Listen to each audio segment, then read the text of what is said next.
Hola. ¿No? ¿Sí? Hola. Buenas tardes, buenas noches.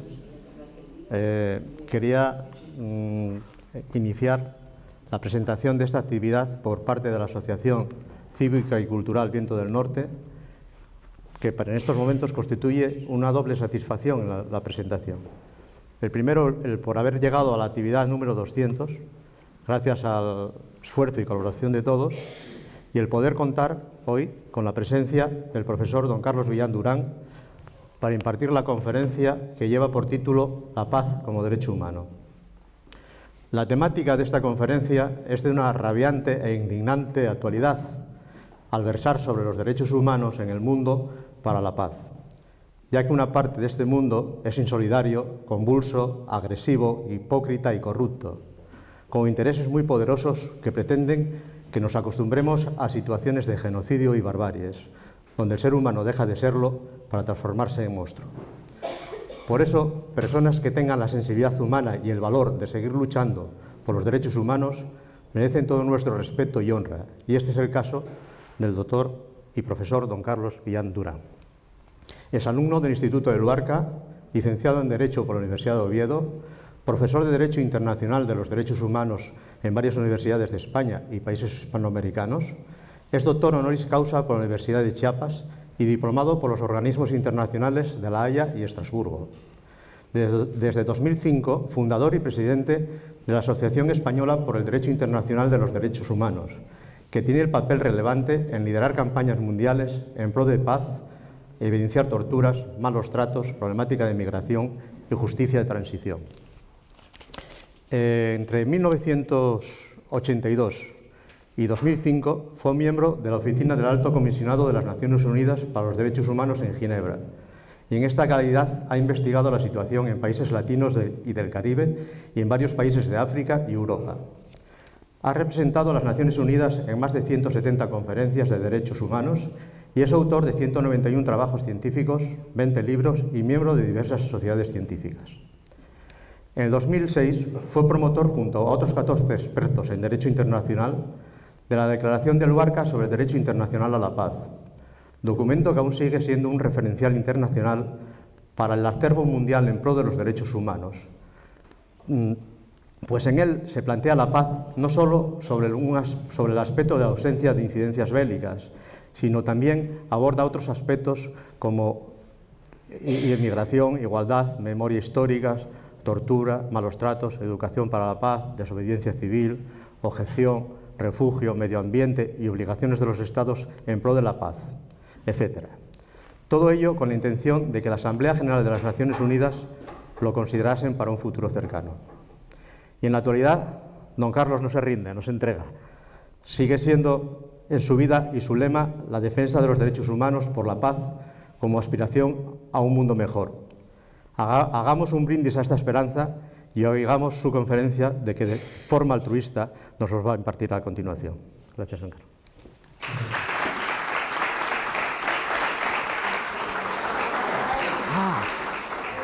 Discúlpame.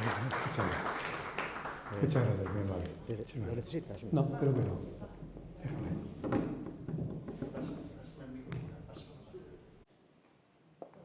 ¿Lo quieres ahí? Sí. Muy buenas tardes, noches ya a todas y a todos. Es para mí un placer, pero no un placer más, sino un placer muy especial, compartir este rato con ustedes. Y me vais a permitir que os tutee, porque sois mis paisanos y mis paisanas, ¿no? Entonces, estamos en casa, y en casa la gente se tutea.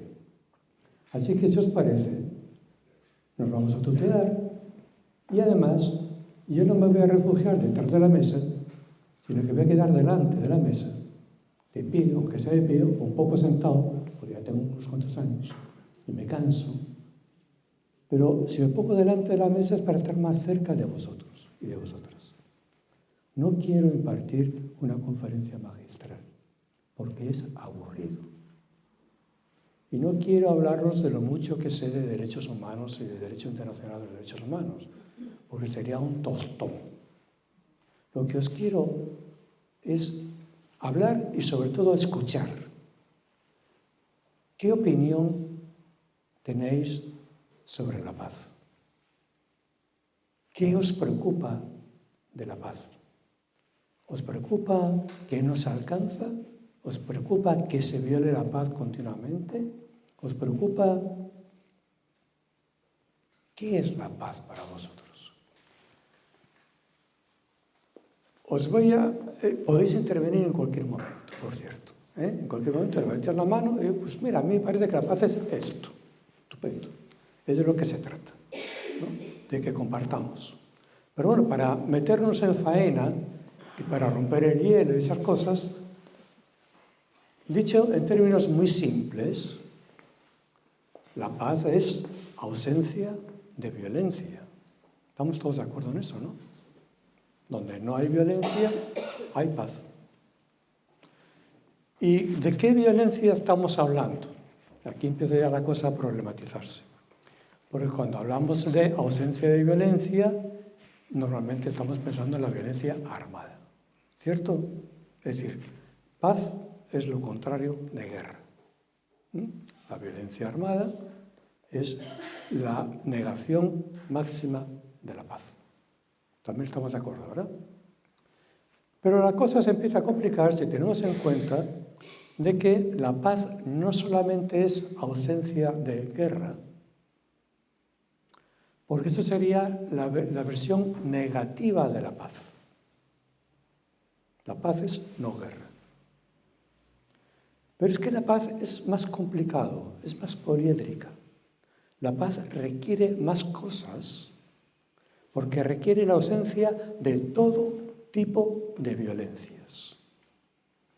Y entonces ya hay que rascar un poquito más. Por supuesto que no debe de haber violencia armada, por supuesto. Y por cierto, la violencia armada hoy nos preocupa muchísimo. ¿A quién no le preocupa el genocidio palestino en Gaza? ¿A quién no le preocupa la guerra en Ucrania? A todos nos están preocupando, mucho. Pero ¿sois conscientes de que en el mundo hoy, además de esos 2 conflictos armados gravísimos, hay otros 100 conflictos armados abiertos en el mundo? Eso nos pasa desapercibido. ¿Por qué? Porque no se nos informa. No tenemos noticia de la mayoría de esos conflictos. Hoy en el mundo hay más de 100 conflictos armados abiertos, sangrando en el mundo. Y sin embargo solamente retienen nuestra atención 2 de ellos. Bien, hablaremos más de los conflictos armados porque creo que a nadie le resulta indiferente.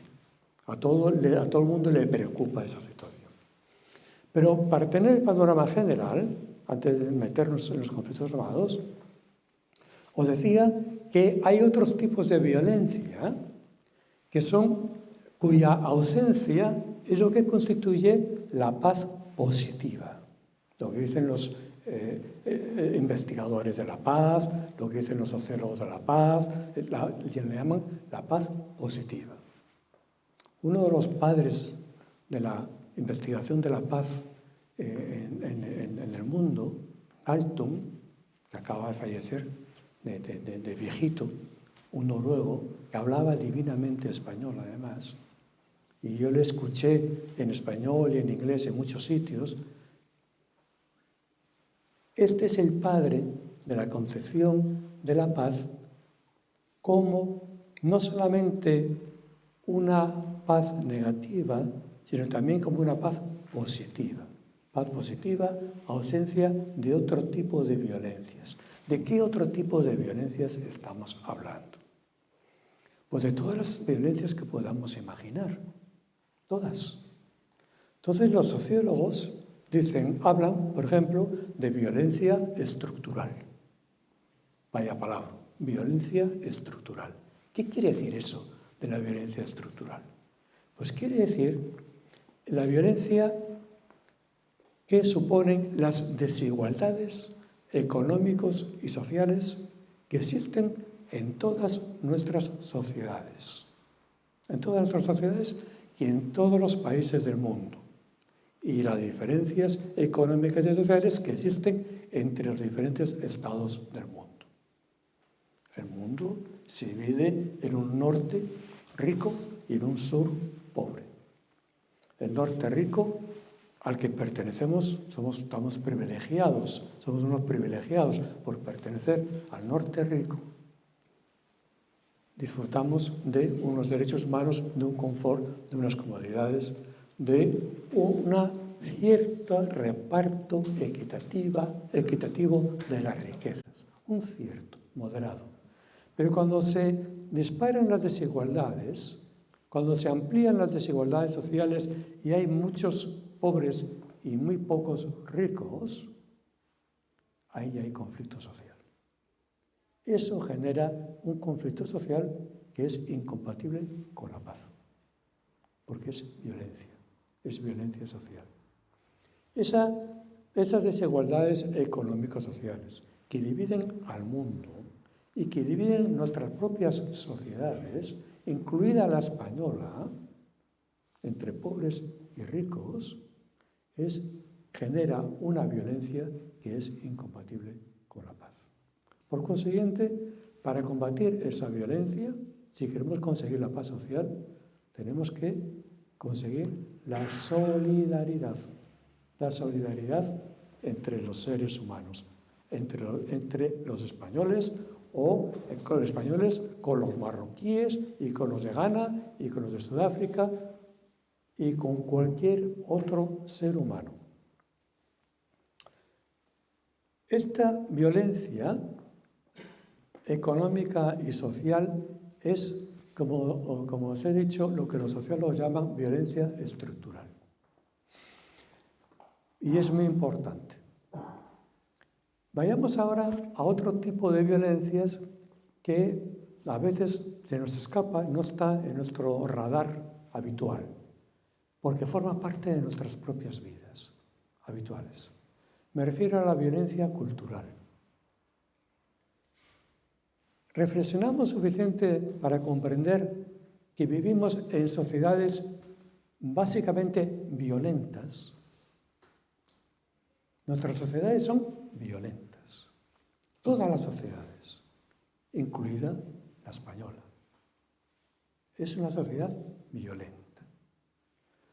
¿Y por qué somos violentos? Porque somos culturalmente violentos.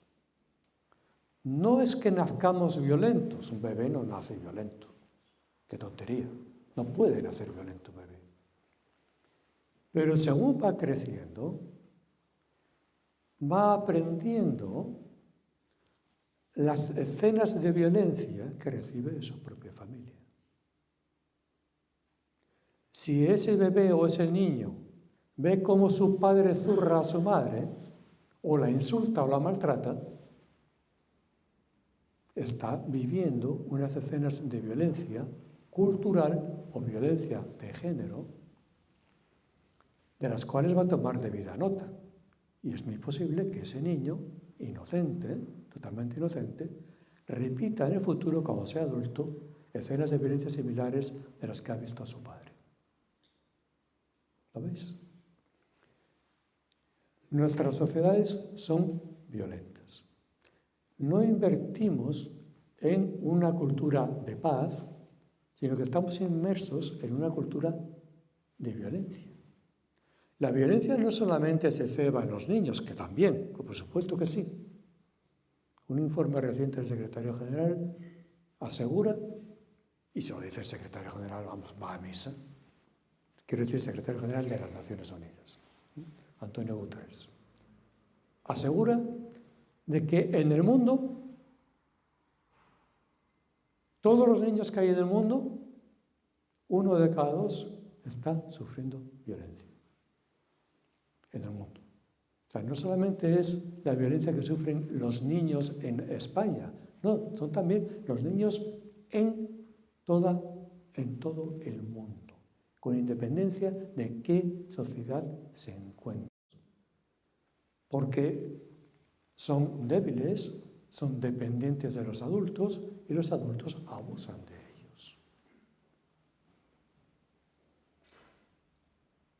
Yo nunca lo he dicho en público, por el recato y la vergüenza que a uno le supone. Pero hoy me parece que es el día adecuado para decirlo en público. Yo llegué a Luarca cuando tenía 6 años, con mi familia. A los 2 años, aquí en Luarca, fui agredido y abusado sexualmente por un pedófilo. Durante mucho tiempo. Nadie se enteró. Eso me ocurrió a mí en el año 1958, es decir, en plena dictadura. En 1958, aquí, en Luarca. Si eso me ocurrió a mí, puedo entender que a otros muchos niños les pueda ocurrir lo mismo. Incluso aquí, en Luarca. La violencia cultural se ceba igualmente sobre la otra mitad de la humanidad, es decir, las mujeres.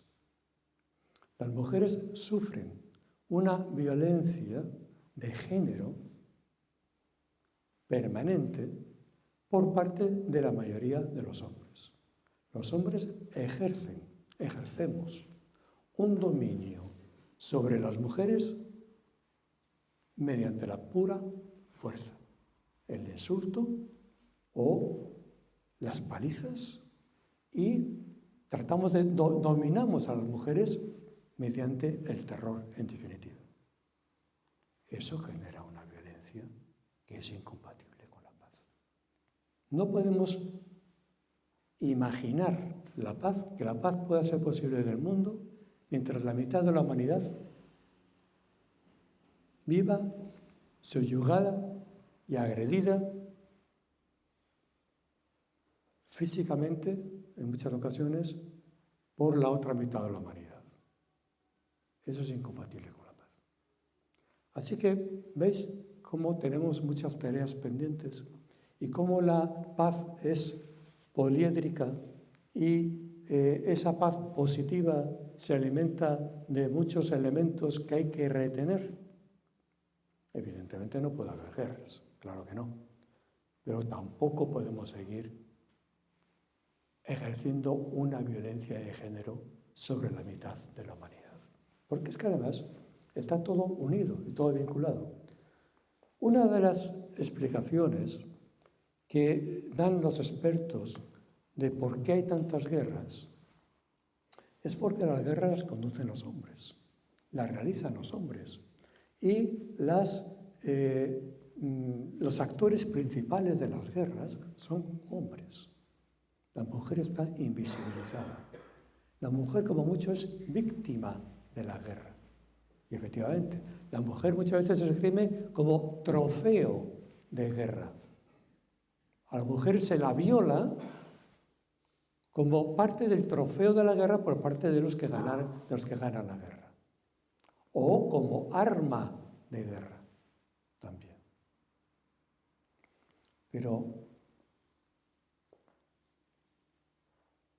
si la guerra es cosa de hombres, lo que estamos diciendo en sentido contrario es que si las mujeres tuvieran la misma participación que los hombres, no ya en las guerras mismas, sino en la conducción de las relaciones internacionales y en la solución pacífica de los conflictos,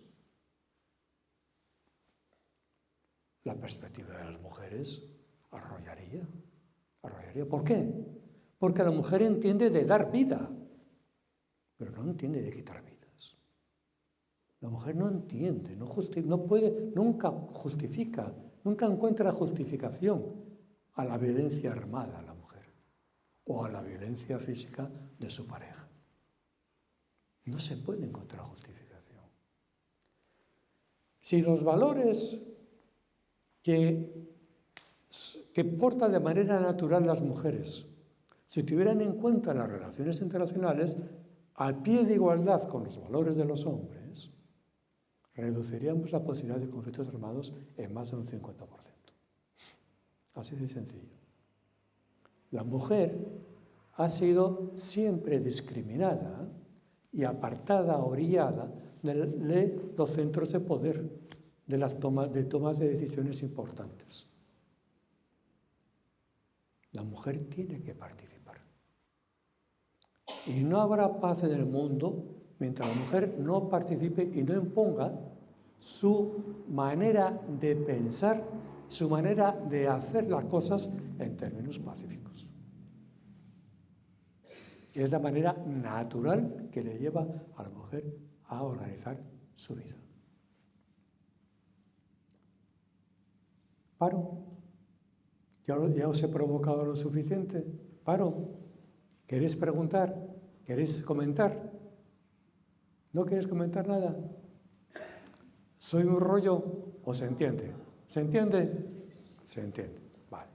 Menos mal que por lo menos me hago entender. Menos mal. Porque ya con estos años que ya aquí arrastro, ya uno empieza a dudar de sus propias competencias personales, ¿no?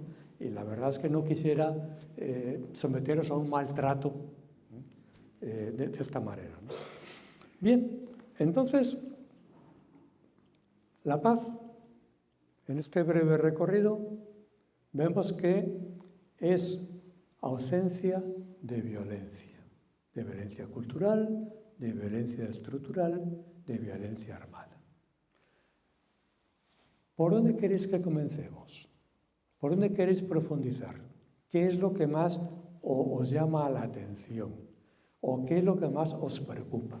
¿Os preocupan las guerras? Hombre, a lo mejor las guerras le preocupan más a los hombres que a las mujeres. Pero las mujeres también son conscientes de que las guerras son terriblemente perniciosas y peligrosas, porque aunque no participen directamente en las guerras pegando tiros, las mujeres sufren las consecuencias de las guerras. Y son víctimas, como los niños, como población civil inocente, víctimas de la barbarie que se desata cuando hay una guerra entre hombres. De manera que quizás podríamos comenzar por las guerras, porque realmente estamos, yo no quisiera pecar de pesimista, ni fastidiaros un fin de semana, pero es preocupante la situación del mundo en términos de conflictos armados desatados, sin control y sin nadie, sin ninguna autoridad aparente que ponga fin a esos conflictos. El secretario general decía en uno de sus últimos informes que la guerra es una opción y que la paz es otra opción y que debemos optar por la paz. Bueno, a mí me parece que es una afirmación un poco cínica, porque poner el mismo nivel de igualdad la guerra y la paz me parece un poco hipócrita, un poco cínico. Son valores antitéticos. La paz debería estar muy por encima de la guerra, siempre. La paz es el anhelo que nos une a todos los seres humanos y nos identifica a todos los seres humanos de cualquier sociedad del mundo. Eso es la paz. Por eso es por lo que creemos que la paz también es un derecho humano. Estamos convencidos de que la paz es un derecho humano. Porque la paz, como los demás derechos humanos, se basa en la dignidad del ser humano. Los derechos humanos universalmente reconocidos. De manera que el negro, el amarillo, el rojo, el blanco, el viejo, la vieja, el niño, la niña, el hombre y la mujer. Da igual, el rico y el pobre tienen los mismos derechos. ¿Por qué? Porque todos los derechos humanos nacen de un concepto común que deriva de la naturaleza, de la esencia misma del ser humano. ¿Cuál es ese concepto común? La dignidad. La dignidad del ser humano. Y esa dignidad no admite discriminaciones. No admite discriminar entre altos y bajos, entre jóvenes y viejos. O no admite discriminar. Porque la dignidad es algo con lo que nacemos y nos acompaña hasta que morimos. A todos y a todas por igual. Seamos españoles o seamos argelinos o seamos de Zimbabue. Seamos mayores o seamos niños. Ahí veo a un niño agazapado escuchando. ¿A ti qué te parece?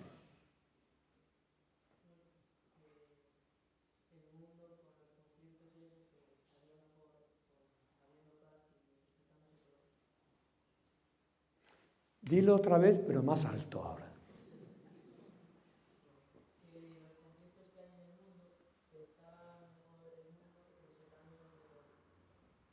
Bien. Mira, muchas gracias. Eres un valiente, porque eres el primero en todo este sarao que se atreve a tomar la palabra y a decir algo. O sea que felicidades. Mira, ¿conoces este libro? No, claro, lógico. Se titula La paz es nuestro derecho. Lo hemos escrito pensando en la gente como tú. Es decir, en chavales, con viñetas, con texto, ¿no? En el que tratamos de explicar en términos no jurídicos, en términos asequibles para que lo pueda entender un estudiante, qué es la paz. Y comenzamos con esta reflexión. Ya me dirás si te convence o no. Nuestros mayores dicen que quieren la paz en el mundo. ¿Y por qué no la consiguen?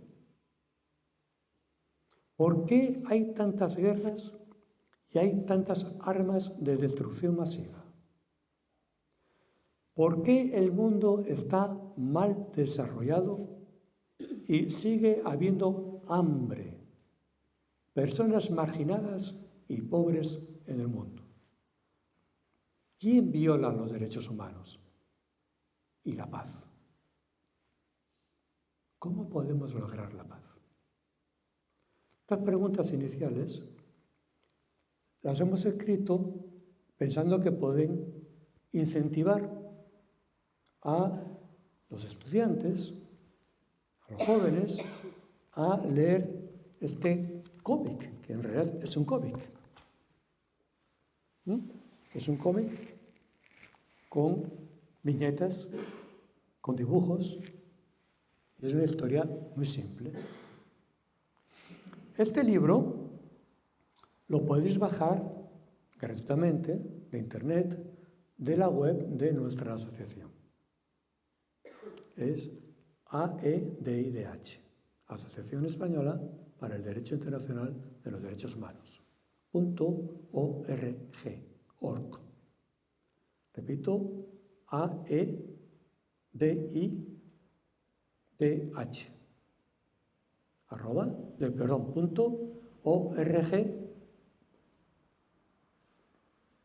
.org.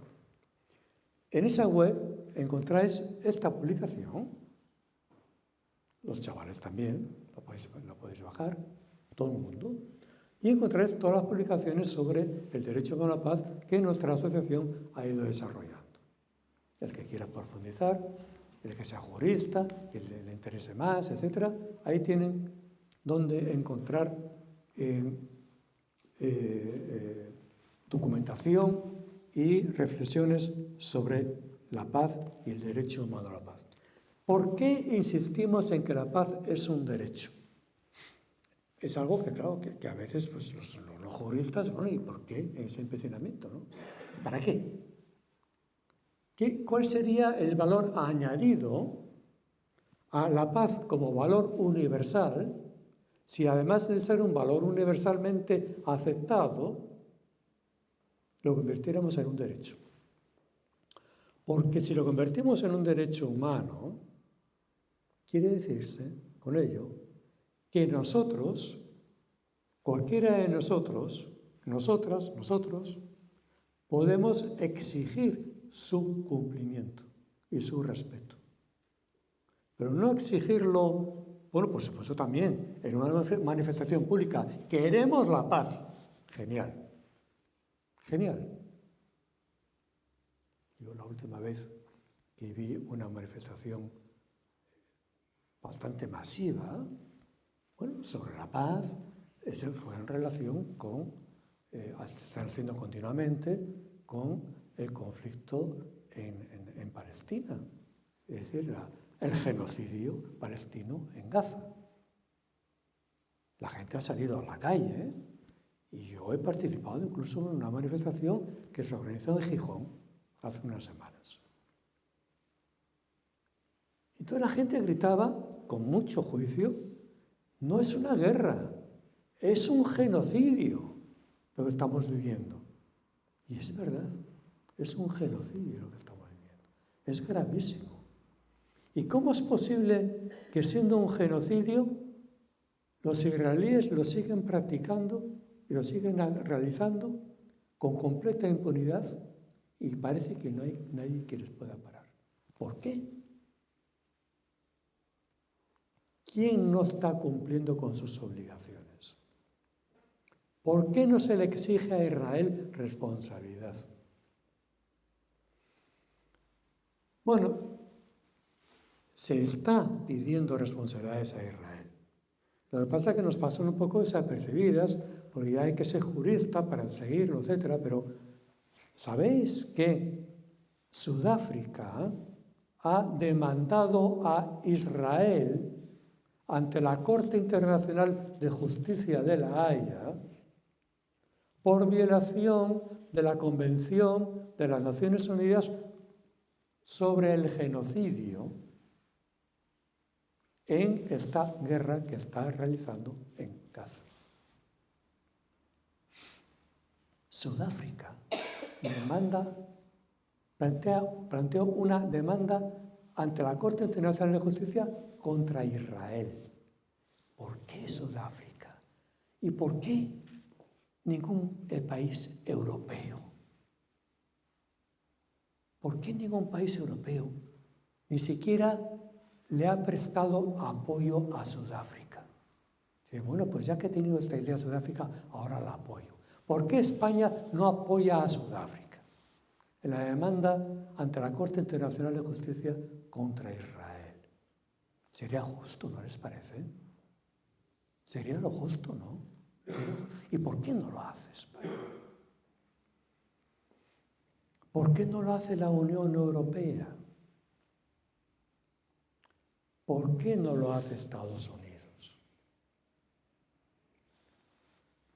Pues porque Estados Unidos, en realidad, es el que indirectamente está realizando el genocidio en Gaza.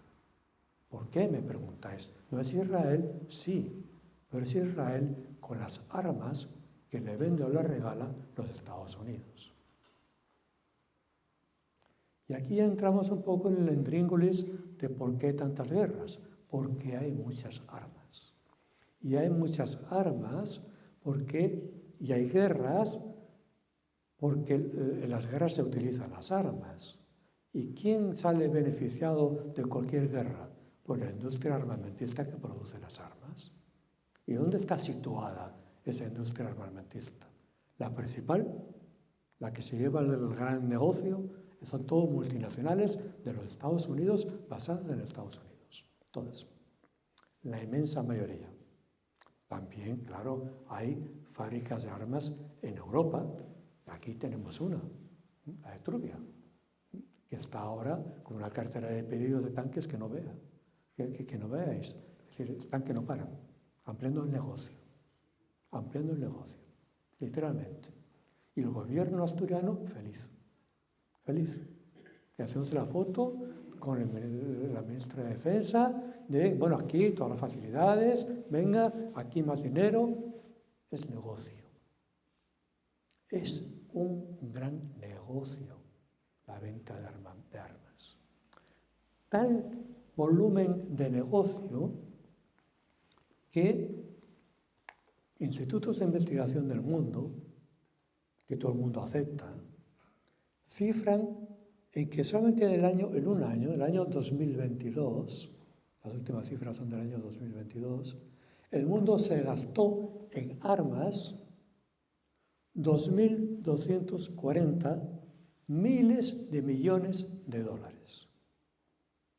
Es una cifra astronómica. Realmente apabullante. Es que no podemos ni imaginarnos cuánto dinero es eso. Es impresionante. Y es una vergüenza al mismo tiempo, para el mundo, para la humanidad. Pero es que además de ser una vergüenza en sí mismo, porque la industria de las armas es la industria de la muerte, en definitiva. Además, el dinero que eso produce se invierte muy malamente. La industria armamentista en Estados Unidos es tan fuerte, y eso está probado científicamente, que puede quitar y poner presidentes en Estados Unidos. Comparen ustedes Trump con Biden. Díganme cuáles son las diferencias entre Trump y Biden.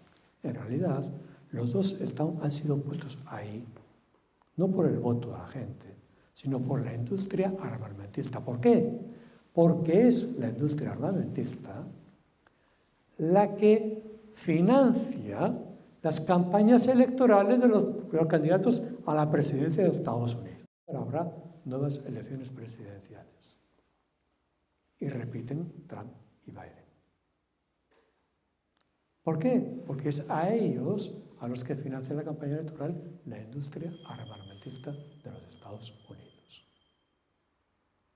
Si eso ocurre en Estados Unidos, con la industria armamentista, no olvidéis que aquí, en España, la industria armamentista llegó a corromper hasta a nuestro rey emérito. Y creo que no exagero nada. Creo que ya todo el mundo lo sabe. Está archiprobado.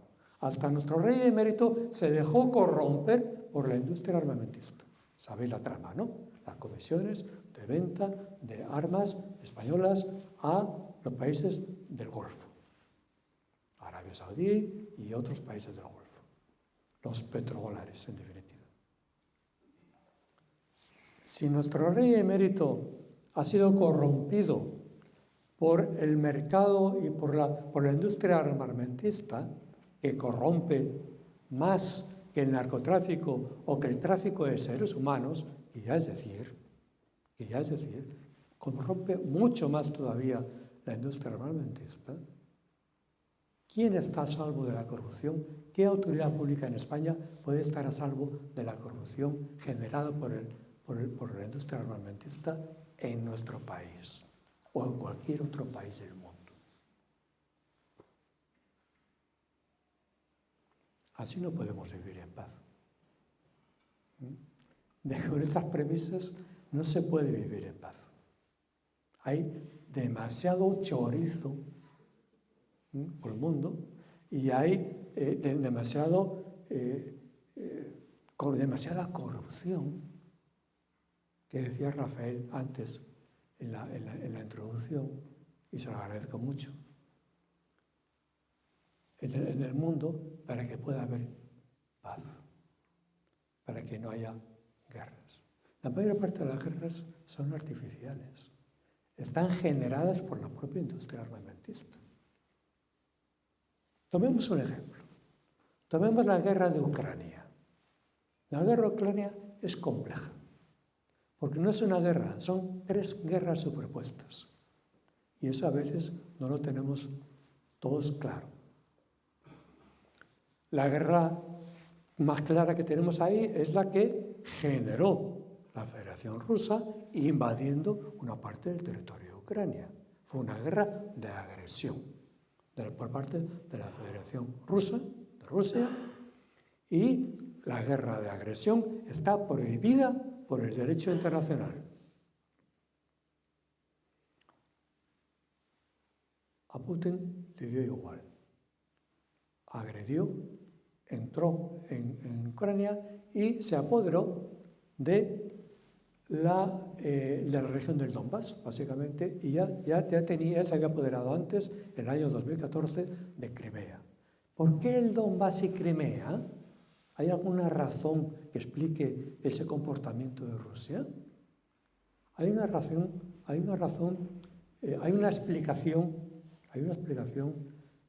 No, con esto no lo trato de justificar. Una guerra de agresión es ilegal y es condenada por el derecho internacional y yo soy el primero en condenarla. Pero hay que entender qué es lo que llevó a Putin a realizar esa guerra de agresión. La mayor parte de la población del Donbass y de Crimea es ruso hablante. Y, según Putin, esa población se sentía amenazada y agredida por la población ucraniano hablante del país de Ucrania.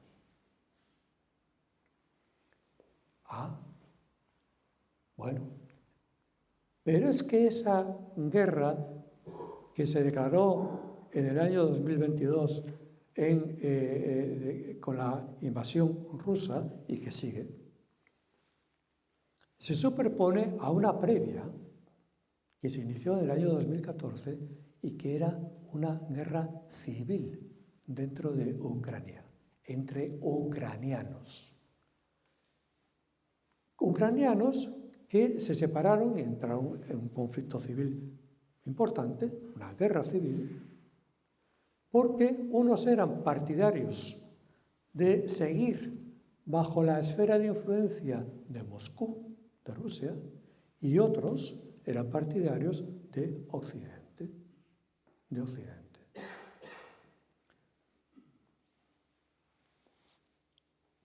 Esa guerra civil sigue existiendo en Ucrania, pero está como supeditada o oscurecida o olvidada por la guerra de agresión de Putin. Pero es que en realidad hay una tercera guerra que se superpone a esas otras dos en Ucrania. Y es una guerra ya de geoestrategia mundial. Una guerra de intereses geoestratégicos por el control del mundo. Es una guerra entre Estados Unidos y China. Que converge ahí, en Ucrania, porque a Estados Unidos le interesa. A China no, pero a Estados Unidos sí le interesa. ¿Por qué le interesa a Estados Unidos la guerra de Ucrania? Le interesa que haya guerra en Ucrania. Porque es una guerra que se libra en el continente europeo, entre europeos. Estados Unidos está incentivando a que los europeos se maten entre ellos. Y Estados Unidos está llevando la tensión al máximo hasta el punto de que Putin ya ha amenazado en varias ocasiones en que puede utilizar el arma atómica en esa guerra. Y Estados Unidos sigue presionando. ¿Por qué? Porque aunque haya una guerra atómica, Estados Unidos calcula que esa guerra atómica puede tener efectos limitados si se utilizan armas atómicas tácticas de efecto reducido que destrocen Ucrania o que destrocen Europa o media Europa. Pero Estados Unidos se queda tranquilamente. No tiene un solo soldado muerto y su territorio no queda afectado por ese conflicto. Tiene todas las de ganar. Pero es que hay otro argumento mayor todavía a favor de Estados Unidos para intervenir y para obligarnos a través de la OTAN a todos los europeos a participar en esa guerra. El otro argumento es el dinero. El dinero. Esa guerra está costando muchos miles de millones de dólares. Las armas que ahí se están consumiendo. Y todas esas armas, todas vienen de la industria armamentista de los Estados Unidos. Incluso las industrias europeas, como la española, ya han vaciado sus stocks, porque llevan ya 2 años regalándole armas a los ucranianos, pro-occidentales, evidentemente, ¿no? En su defensa contra la agresión rusa. Pero en Estados Unidos, la industria armamentista de Estados Unidos se está haciendo un negocio impresionante. Impresionante. ¿Os habéis dado cuenta de detalles que ocurren? ¿Cómo estamos? Pues estamos en 46. Estamos en 46 minutos. Ya me he pasado. Te quedan 10. 10 minutos, ok. 10 minutitos. Entonces ya no cuento más anécdotas. Recapitulemos. ¿Alguien quiere decir algo? ¿Os animáis? Sí, venga, Tino. Yo creo que además esa dinámica, lo digo a partir de una noticia que salió publicada hoy, porque claro, hay elecciones en Rusia también, o como sea que se llame eso que hay en Rusia, con toda la oposición muerta, asesinada por los servicios secretos, encarcelada y exiliada. Y hoy al caballero solo se ocurre decir que la triada está en perfectas condiciones para ser utilizada. Llama la triada al armamento nuclear que tiene, de una dimensión limitada a que tú te refieres. Me pone de los nervios y me da mucha tristeza porque creo que es el fracaso de la especie humana y particularmente el fracaso de la Europa de las libertades, de la Europa de los derechos civiles, de los derechos humanos. El hecho de que nos veamos arrastrados, hay una directriz para que los países europeos vinculados a la OTAN vuelquen gran parte del esfuerzo presupuestario en la fabricación de munición, porque está quedándose, el ejército de Ucrania está quedándose sin munición, y hay que hacer munición específica. Por no decir que la fábrica de Trulla no sé si habrá cambiado de manos, pero la matriz es estadounidense. Y luego respecto al papel de Estados Unidos, me parece un cinismo absoluto. Yo puedo estar de acuerdo en que al terrorismo al hecho terrorista que se produjo en la franja de Gaza se deba responder con toda la fuerza de la ley e incluso, como no, de la detención y de los medios legalmente establecidos. Lo que no puede ser es que la dimensión de la respuesta sea de tal calibre que alcance la categoría de genocidio, que es lo que es. ¿Y por qué Estados Unidos entra ahí? Pues porque Israel es un protectorado de Estados Unidos en la zona de Oriente Medio. Influye también otro factor, que son las elecciones. A partir de la influencia que tienen los lobbies judíos en Estados Unidos a la hora de engrasar las maquinarias electorales de los dos, de demócratas y republicanos. Es decir, estamos en una dinámica infernal, en un círculo vicioso, en una tormenta perfecta, que a mí la verdad, y mira que soy optimista y guerrillero y peleón, pero hay veces que me quita hasta 2 o 3 minutos del día y me aplaca un poquito, luego ya enseguida repito, pero me pone muy mala leche, porque veo que tiene muy mala solución precisamente por eso. Business es business, y nada más. Y ese es el lado oscuro de esta especie que nos llamamos humanos. De acuerdo, Tino, muchísimas gracias. No tengo nada que comentar a lo que has dicho. Lo suscribo plenamente. Como tenemos que cerrar, ¿verdad, María Jesús? Como tenemos que cerrar, yo solamente les quiero llamar la atención tengo que hacer un poco de propaganda de la Declaración de Luarca sobre el derecho humano a la paz, me van a perdonar. Pero ustedes saben que en el año 2006 se aprobó en Luarca y en esta casa se presentó, hicimos la primicia mundial de la presentación en esta casa misma. No fue en esta sala, fue arriba en el Salón Amarillo, quiero recordar, de la Declaración de Luarca sobre el derecho humano a la paz. Esta declaración es muy original porque, en primer lugar, es el primer texto que se escribe en la humanidad en el que la paz se define como derecho humano y se explica qué contenido tiene. Es la primera vez que se hace en el mundo. Entonces, la Declaración de Luarca, en ese sentido, es una primicia. Es una primicia. Además, la Declaración de Luarca, claro, sí, la redactamos 15 personas expertas, independientes, pero en fin, éramos blanquitos, éramos judeocristianos, éramos europeos, había algún latinoamericano también, pero claro, no había negros, no había asiáticos.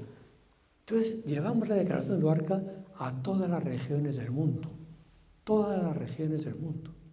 La compartimos con la sociedad civil de todas las regiones del mundo y les pedimos, ¿qué opinan ustedes? Y recibimos muy buenas lecciones, muy buenos inputs, pero también recibimos muchas felicitaciones. Es decir, pues qué buena idea han tenido, qué bien refleja lo que nosotros necesitamos para construir paz. Eso también nos lo dijeron. Y recogiendo todos los insumos de todas las reuniones de expertos que hicimos durante el mundo, en todo el mundo durante varios años, ya en el año 2010 lo compendiamos en una declaración de Luarca revisada que titulamos Declaración de Santiago, porque se aprobó en Santiago de Compostela en el marco de un foro social mundial que se organizó allí en diciembre del año 2010. Y no solamente eso, sino que además tomamos la Declaración de Luarca y la llevamos a las Naciones Unidas. Porque nuestro deseo es que alguna vez esta declaración sea aprobada por la Asamblea General de las Naciones Unidas y sea el punto de partida para la adopción de normas jurídicas vinculantes, obligatorias, que obliguen a los Estados a construir paz, a hacer la paz y no la guerra. Eso dicho en 3 palabras, porque ya nos tenemos que ir. Esta declaración sigue en vigor. Esta declaración ha llevado a Luarca, el nombre de Luarca, por todo el mundo, y lo sigue llevando. En cualquier parte del mundo, cuando hablan de paz, se identifica con la Declaración de Luarca.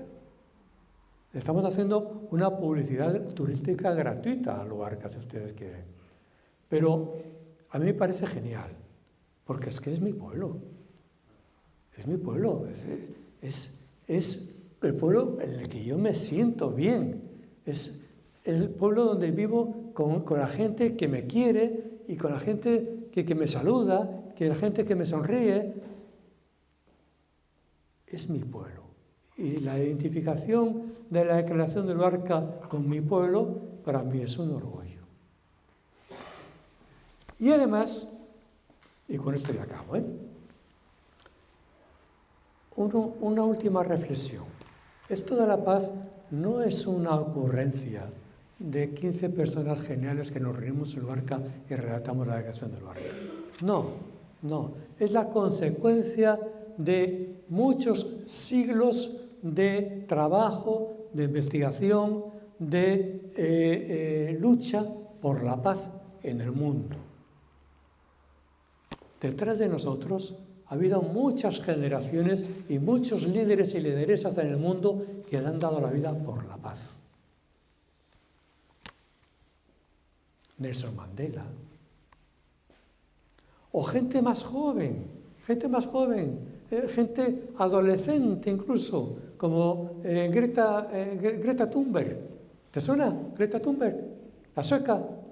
Bueno, pues La sueca, la chica esta, Greta, ¿verdad? Greta, sí. Greta Thunberg tuvo la genialidad a sus 16 años de hacer una huelga todos los viernes. Huelga de no entrar en clase. Es decir, no, hoy es viernes, hoy no entro en clase y me pongo en huelga. ¿Por qué?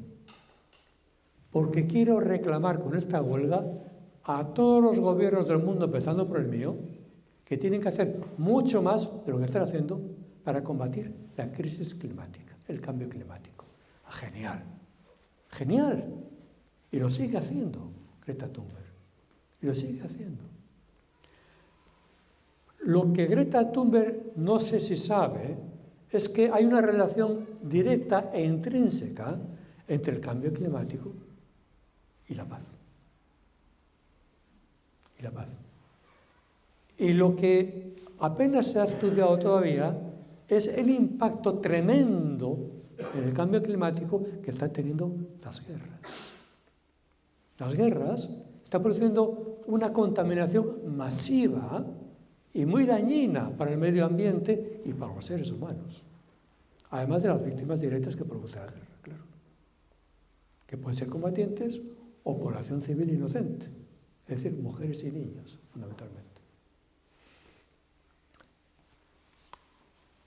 Este librito, y con esto acabo, que se titula La paz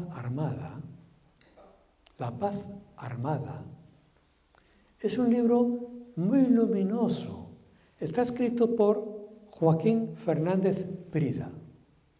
Joaquín Fernández Prida probablemente no le suena a ninguno de ustedes.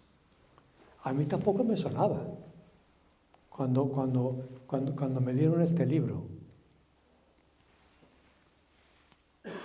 Joaquín Fernández Prida es uno de los primeros catedráticos de Derecho Internacional que ha tenido España en el siglo XIX. En el siglo XIX. Era de Oviedo. Don Joaquín Fernández Prida era de Oviedo. Y se hizo internacionalista, profesor de Derecho Internacional. Y fue catedrático de Derecho Internacional en varias universidades españolas y acabó en Madrid, en la Complutense de Madrid. Y además tuvo mucha notoriedad en su vida, no solamente porque era un buen profesor de Derecho Internacional, sino además porque fue un hombre de Estado, en el sentido de que fue un político que intervino y que formó parte de varios gobiernos del conservador Cánovas del Castillo, Antonio Cánovas. Era un hombre conservador, de talante conservador, era monárquico y muy católico también, y muy monárquico, un gran defensor de Alfonso XIII. A pesar de ser un hombre conservador, fue 4 veces ministro, pero ministro no de cualquier cosa, de Gracia y Justicia, de Exteriores, de la guerra, con Cánovas del Castillo, en Madrid. Pero en el año 1889 publicó este librito, La paz armada. ¿Qué título más curioso? La paz armada. ¿Y qué quería explicar él con esto de la paz armada? Y terminamos. La paz armada es lo que él explica muy luminosamente en otro libro, en otra monografía más extensa, que es la historia de los conflictos armados en el siglo XIX, que también leí después de leer esto, el que nos narra todos los conflictos armados que se sucedieron en el mundo, es decir, en Europa. La Europa era el mundo en el siglo XIX. Entre las 17 grandes potencias europeas y que eran unos conflictos sin solución de continuidad. Siempre se estaban haciendo la guerra. Y en los periodos en que no había guerra, que había paz, en realidad era una paz falsa porque era una paz armada. Era una paz en la que aprovechaban para rearmarse. Por eso habla de la paz armada. Esto en el siglo XIX. Don Joaquín Fernández Prida. Pero si nos colocamos en el año 2024, tenemos que constatar que nuestros dirigentes no han progresado nada del siglo XIX a ahora. Siguen practicando la paz armada. Y de ahí tantas guerras. Es decir, la paz hay que predicarla, sí, como valor supremo, sí, pero hay que reivindicarla como un derecho. Y hay que reivindicar también y hacer cumplir el derecho internacional. Si el derecho internacional prohíbe el uso de la fuerza, prohíbe las guerras, aquel que viole ese principio tiene que ser castigado. Pero para ser castigado, el Estado que viola, Israel podría ser castigado, Estados Unidos podría ser castigado, pero para poder castigarles necesitamos instituciones que puedan adoptar sentencias y que sean imponibles a ese Estado. Y es lo que no tenemos todavía. Sí, tenemos una Corte Internacional de Justicia, os lo he dicho antes, pero esa Corte Internacional de Justicia tiene una jurisdicción limitada.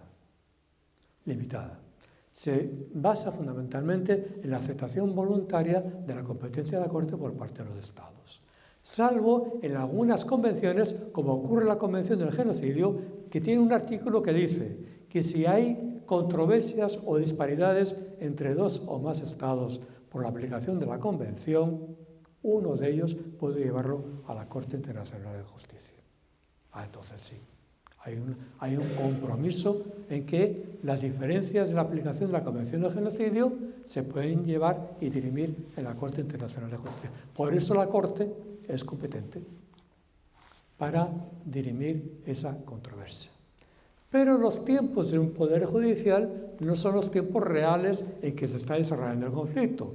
Cuando se produzca una sentencia, quizás condenatoria contra Israel, si se produce, será cuando la guerra en Palestina ya será un recuerdo vago en el tiempo. Por eso es por lo que Sudáfrica, al tiempo que presentó su demanda ante la Corte, le pidió a la Corte que adoptara medidas provisionales.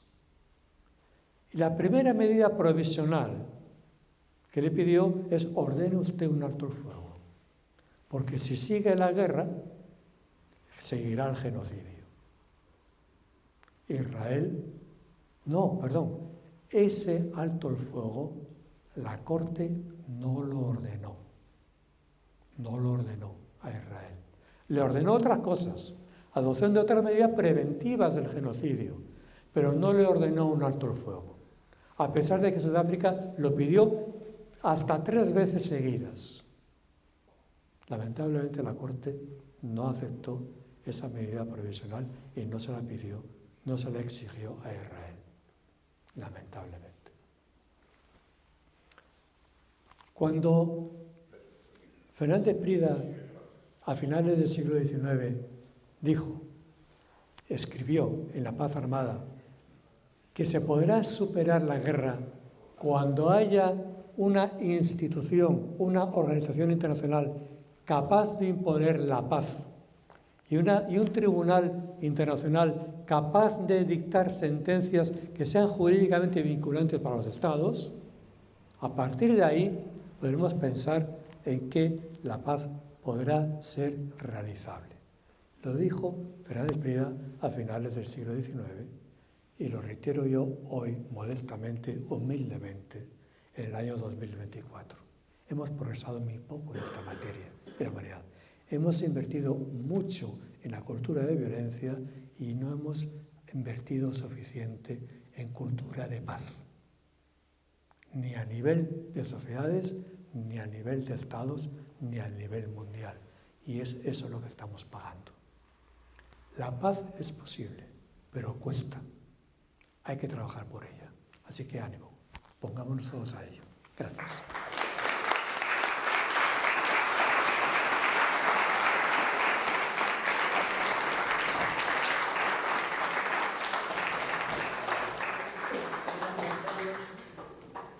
Gracias, Carlos, pero la verdad es que nos dejaste un poco machacados, me parece a mí, al público.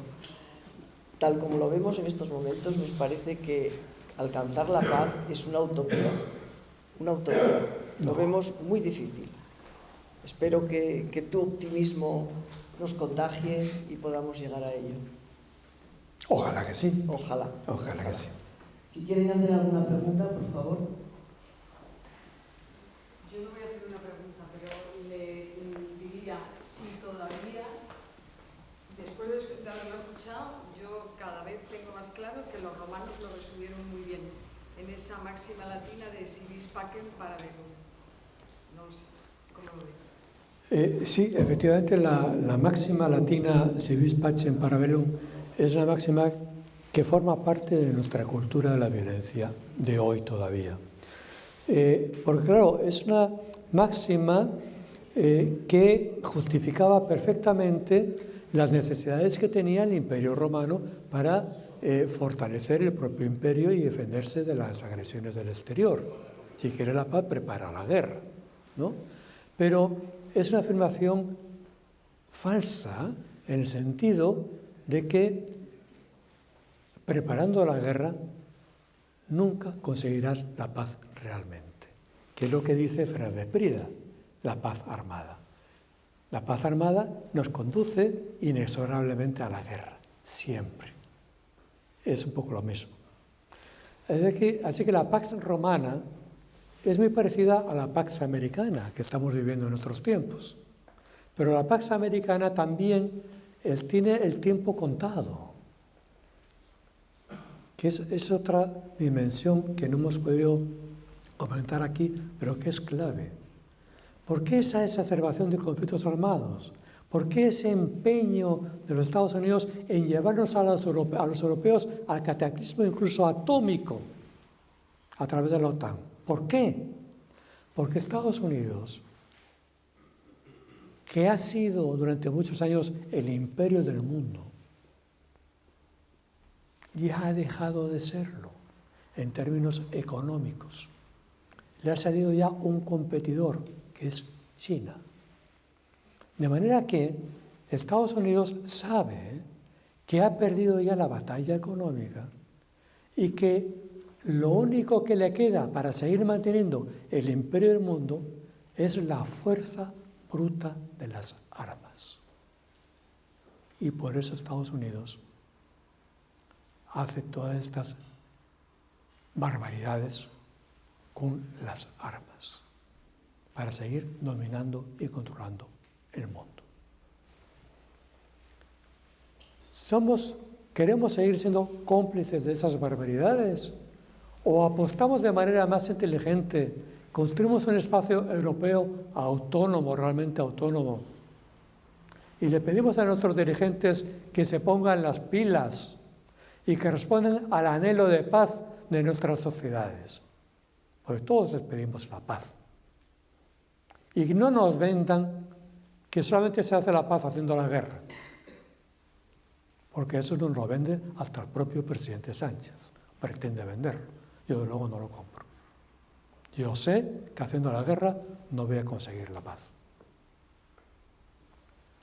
¿Cuántos muertos hay que poner encima de la mesa para que haya un mínimo atisbo de negociación de paz en la guerra de Ucrania? ¿Quién está pidiendo, ofreciendo negociar la paz? Turquía, que ahora se llama Turquía. El presidente Erdogan, que no es ningún modelo, el dictador Erdogan, está ofreciendo a los contendientes negociaciones de paz. Por segunda vez. No sé si se percataron ustedes que ya ofreció mediación por primera vez hace ya, a los pocos meses de desencadenarse la guerra. Pero ustedes saben, o recuerdan, y si no se lo recuerda ahora, y con esto nos vamos, de verdad, ustedes saben que en esa negociación, en esa primera negociación que se celebró en Ankara, no sé si fue Ankara o Estambul, en Turquía, los representantes de Putin y los representantes de Zelensky se reunieron alrededor de una mesa con la mediación del gobierno de Erdogan, a puerta cerrada durante 3 días y que a cabo de 3 días salieron y anunciaron hemos conseguido un acuerdo para firmar un alto el fuego que nos permita iniciar negociaciones de paz. ¡Coño! ¡Magnífico! ¡Magnífico! Pero claro, ellos eran representantes de Putin y de Zelensky. Los rusos vuelven a Moscú y se lo cuentan a Putin. ¿Qué dice Putin? Firmo el alto el fuego. Los ucranianos van a Kiev y se lo cuentan a Zelensky. ¿Qué dice Zelensky? No sé, preguntaré. ¿Y a quién pregunta? Es un pelele de Estados Unidos. Preguntó a Estados Unidos y preguntó al Reino Unido. ¿Y qué le respondieron Estados Unidos y Reino Unido? Esto es cierto, esto está aprobado. Dijeron, no toca la paz todavía, hay que seguir la guerra. No firmes el alto el fuego. Y no firmó. Y así estamos. Hoy Erdogan está ofreciendo nuevamente negociaciones de paz. Pero ¿no les parece a ustedes chocante y vergonzoso que sea Erdogan un dictador el que ofrezca negociaciones de paz a las dos partes y no lo haga las Naciones Unidas, que para eso están, carajo? Para eso están las Naciones Unidas. ¿Por qué el secretario general no se pone las pilas? Se pone a defender la Carta de las Naciones Unidas y ofrece toda la infraestructura infinita de las Naciones Unidas para que haya todo tipo de conferencias de paz y de negociaciones de paz. ¿Por qué no lo hace? Porque es otro pelele puesto ahí por Estados Unidos. Buenas noches.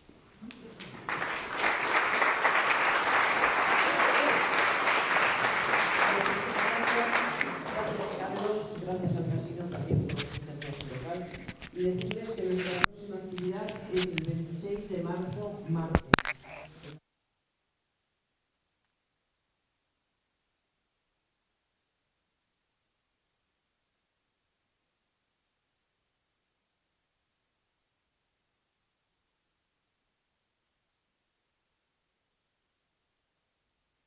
Sobre las diferencias y similitudes de estos dos genios de la música a través de las películas que los hicieron importantes. Muchas gracias a todos, buenas noches. Gracias.